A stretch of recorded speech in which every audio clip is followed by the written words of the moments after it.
Hey everyone, today I'm going to review the Daniel Smith Extra Fine Mineral Marbles set with all these dot cuts that feature all the colors from Daniel Smith's Prima series of watercolor paint.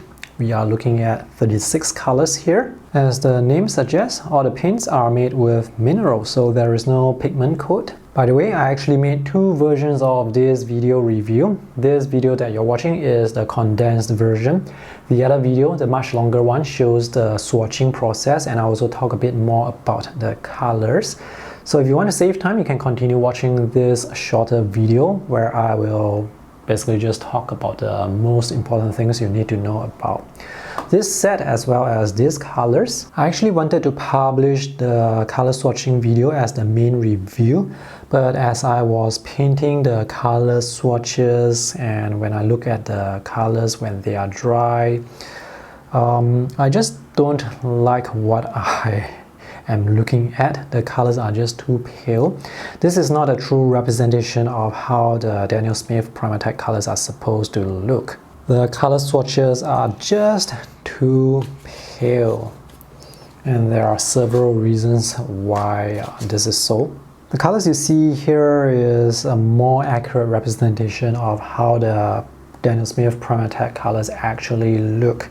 So the main reason why the colors here are so pale is because it's difficult to actually re-wet some of the colors, and because the tinting strength of some of the colors they aren't that good, so it's very difficult to achieve the intensity. In order to produce really intense colors, I have to actually scrub the paint really hard, and even so I wasn't able to get or achieve the intensity. So the idea of having the paint on dot cuts like this is actually a pretty good idea because it allows you to test the colors without having to spend so much money to buy the 5 ml tube or the 15 ml tube, only to discover later on that you may not like the color. But in reality, when you paint watercolor swatches, this is probably how they are going to look. So when you look at something like this is not going to give you a good impression of the colors. This is how the colors look. These are the Prima colors I painted from the watercolor tubes, and as you can see, the colors here are significantly more intense compared to what you see in the background. And even so, some of the colors you see here, they still have low tinting strength, so I had to use like a lot of paint. I had to squeeze out a lot of paint. So the colors actually do look really nice. The highlights or the main selling point of Daniel Smith Prima colors are they have very beautiful granulation, and some of these colors you are probably going to find it very difficult to mix on your own, and some of these colors they have sparkles, sparkling bits that you don't find with the primary colors. I will scan all this and put them on my blog so that you can see the scans in greater detail. But you can see the colors here significantly more vibrant, more intense compared to those color swatches. If you don't mind looking at the colors on the dot cuts, here you can see the true colors. But if you are thinking of using the paint here to create color swatches or to create some art on another piece of paper, then I probably wouldn't recommend this. Let's take a closer look at the colors, and I also want to show you some of my favorite colors.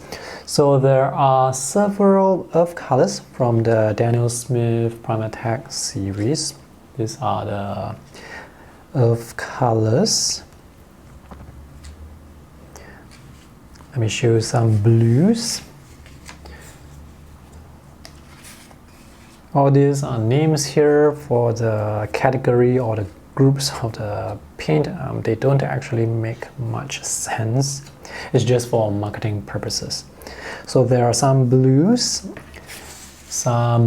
and greens, They have 7 green colors, and the greens, they actually do look really beautiful. I really love the greens from the Prima series. More specifically, I like Serpentine Genuine.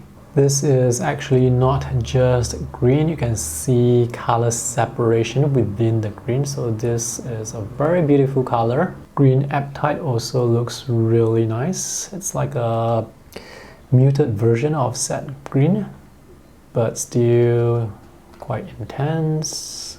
And if you want a granulating version of Phthalo Green, you can, or a cool green, you can consider Diopside Genuine. For special looking colors, you can consider Hematite Violet. You can see the color separation here, it's very obvious. This is a very interesting color. Or you can consider sparkling colors. This is just one of the many sparkling colors. This is Sugilite. Kyanite also has sparkling particles. Bronzite, red Fusite. You can see the sparkling particles here, very obvious. And there is burnt bronzite. There is also some sparkle with amethyst. For earth colors that are nice, I would probably recommend Minnesota Pipestone, Garnet, Sedona. These 3 are the more reddish earth colors. Daniel Smith Prima colors are not great for color mixing because, as you can see, there are no obvious primary colors. Even the blue, it's not like that intense. So if you start out with a blue or primary color that is not intense and you mix it with other colors, the resulting mixture is not going to be intense. So to mix like really vibrant colors, you should always start with vibrant colors. All the colors that you see here, they are sort of muted, relatively speaking, compared to the much brighter and more vibrant colors you can see with true primary colors. Right, to conclude, if you don't mind looking at the colors on the dot cards, then yep, you can get yourself one of these to test the colors. I paid 18 Singapore dollars here in Singapore.